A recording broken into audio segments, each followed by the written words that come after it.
ऐसे कई घटनाक्रम हो गए कि अपने देश के अंदर भी गृह युद्ध छिड़ जाए।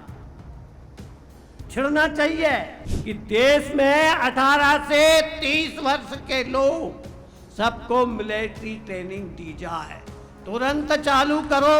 बीजेपी विधायक इस देश में आग लगाना चाहते हैं, शांति को नष्ट करना चाहते हैं और देश को एक ऐसी दिशा में धकेलना चाहते हैं जहां से लौटना नामुमकिन हो जाए। नेपाल और बांग्लादेश की तरह क्या भारत के अंदर भी गृह युद्ध छिड़ने के आसार हैं?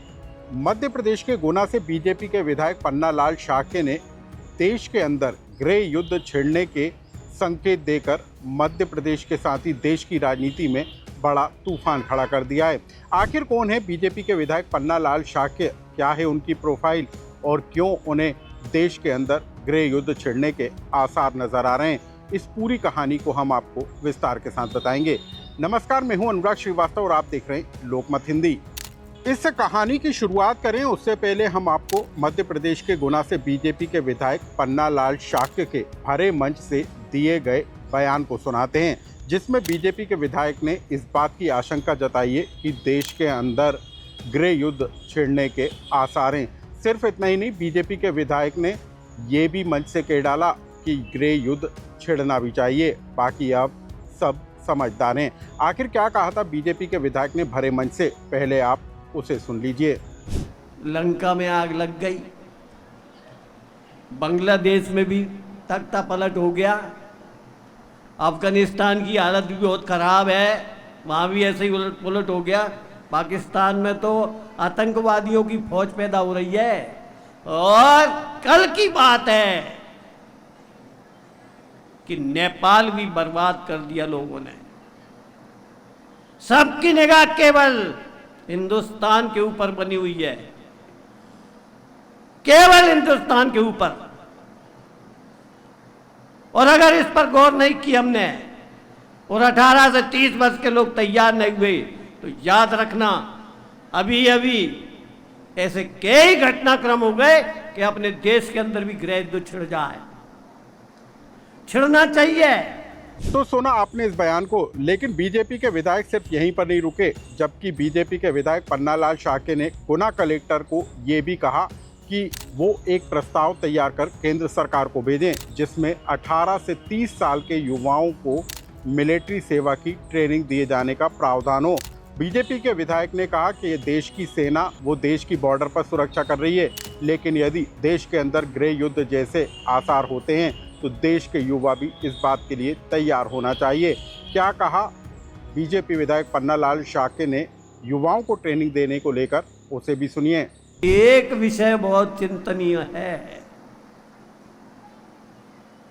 मैं माननीय श्रीमान कलेक्टर साहब जी से निवेदन करूंगा कि मेरा ये लिखित दस्तावेज आप दिल्ली सरकार, गृह मंत्रालय को, रक्षा मंत्रालय को भेजो कि देश में 18 से 30 वर्ष के लोग सबको मिलिट्री ट्रेनिंग दी जाए, तुरंत चालू करो। इधर बीजेपी के बोल निकलकर सामने आए तो वहीं दूसरी तरफ कांग्रेस बीजेपी पर हमलावर हो गई। कांग्रेस ने बीजेपी विधायक के बयान को लोकतंत्र के तंत्र और सेना का अपमान बता दिया।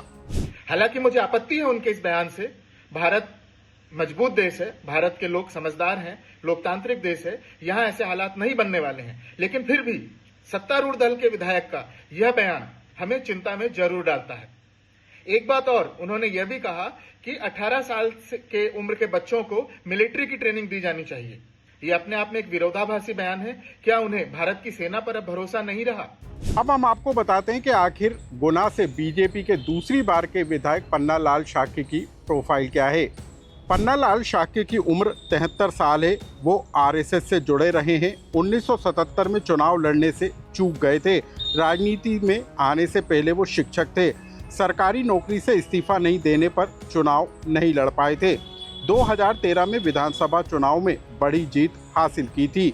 गुना की आरक्षित सीट से चुनाव लड़ा था। 2018 में पार्टी ने टिकट नहीं दिया। 2023 में पार्टी ने फिर टिकट दिया और विधायक बने। ज्योतिरादित्य सिंधिया के दावेदारों को पछाड़ते हुए पन्ना लाल शाक्य ने टिकट हासिल किया था।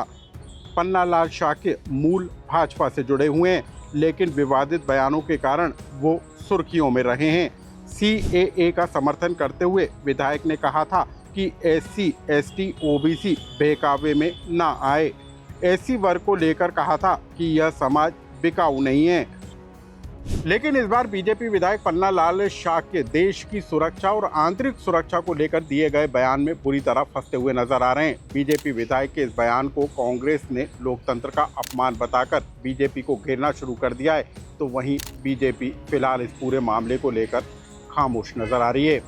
बीजेपी विधायक से जुड़ी इस खबर को लेकर आपका कोई सुझाव या कमेंट्स हो तो हमें कमेंट्स बॉक्स में लिखकर जरूर बताएं।